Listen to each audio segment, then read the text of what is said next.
अलबेले किस्सों की दास्तां के सिलसिले शुरू हुए, बनके कहानियां कहानियां।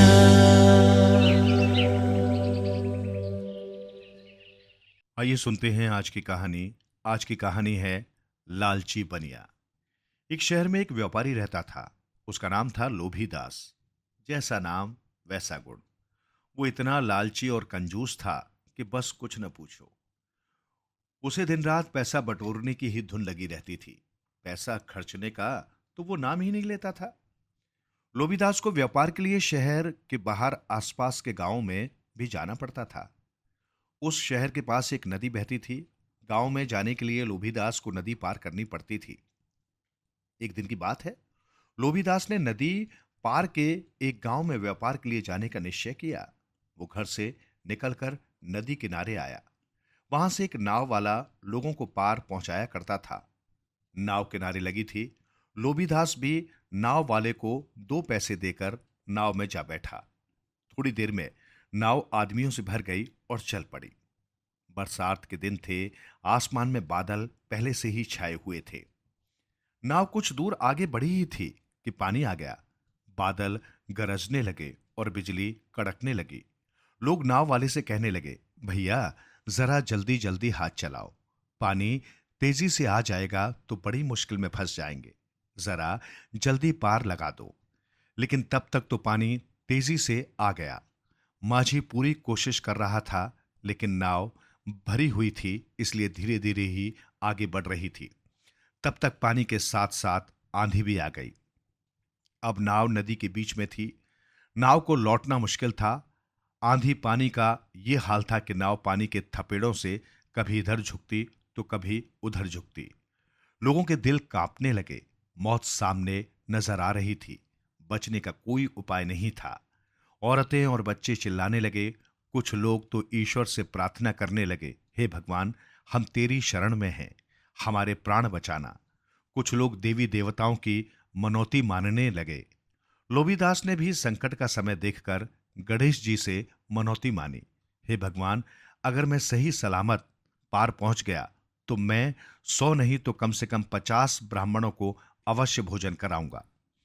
आंधी पानी उसी तरह था और नाव धीरे धीरे आगे बढ़ रही थी। किनारा नजदीक आने लगा तो लोभीदास ने मन में कहा, 50 ब्राह्मण नहीं तो कम से कम 25 ब्राह्मण तो जरूर जिमाऊंगा। कुछ देर में नाव किनारे के और भी पास आ गई। लोभीदास ने फिर से अपना विचार बदला। उसने ईश्वर से हाथ जोड़कर मन में कहा, इतना तो निश्चित है महाराज कि 25 नहीं तो कम से कम एक ब्राह्मण तो जरूर ही जिमाऊंगा। इस तरह वो 50 से एक पर उतर आया। धीरे धीरे किनारा पास आ गया और नाव घाट पर आ लगी। सब लोग उतरने लगे। लोभीदास भी उतरा। शाम तक अपना काम पूरा करके वो सही सलामत अपने घर आ पहुंचा। दूसरे दिन उसने सोचा, ब्राह्मण तो एक जमाना ही होगा, लेकिन ऐसा ब्राह्मण खोजना चाहिए जो बहुत कम खाता हो। नहा धोकर वो ऐसे ब्राह्मण की खोज में निकला। बड़ी मुश्किल से उसे एक दुबले पतले ब्राह्मण का पता मिला। वो फौरन उसके यहां जा पहुंचा। उसने ब्राह्मण से प्रार्थना की कि वो उसके यहां भोजन कर ले और उसकी मनौती पूरी करे। ब्राह्मण बड़ा चालाक था।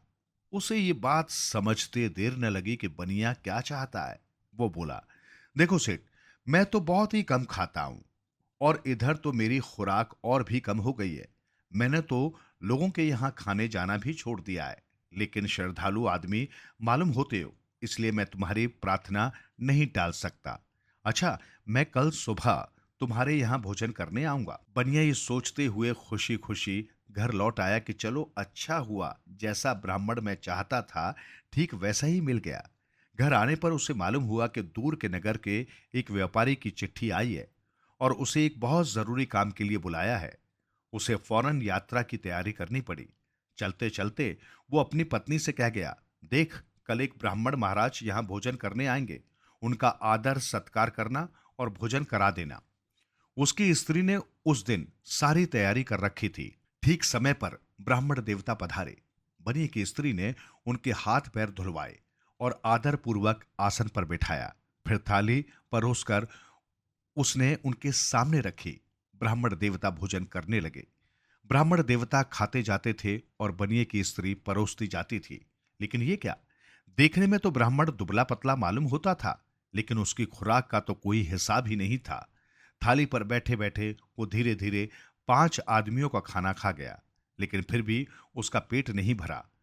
ब्राह्मण खाता गया और बनिए की स्त्री परोसती गई, यहां तक कि घर का खाना खत्म हो गया। अब घर में कोई ऐसी चीज नहीं बची जो पकाकर ब्राह्मण को खिलाई जा सके, और ब्राह्मण अभी थाली पर ही बैठा था। बनिए की स्त्री घबराई।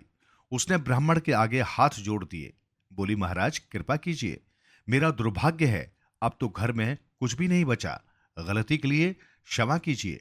ये कहकर वो ब्राह्मण के पैरों में गिर पड़ी। ब्राह्मण को उस पर दया आ गई। वो 1.25 दक्षिणा लेकर वहां से चला गया। उस अकेले ब्राह्मण ने 10 आदमियों का खाना खाया था। असल में वो ब्राह्मण और कोई नहीं, स्वयं गणेश जी थे। उस लालची बनिए को लालच का फल देने के लिए वे खुद आए थे।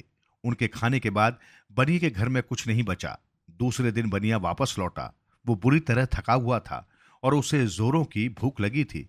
उसने अपनी स्त्री से खाना मांगा, लेकिन अब घर में बचा ही क्या था जो खाने को देती उसे। उसने बनिए को बताया कि ब्राह्मण अकेला ही 10 आदमियों का खाना खा गया।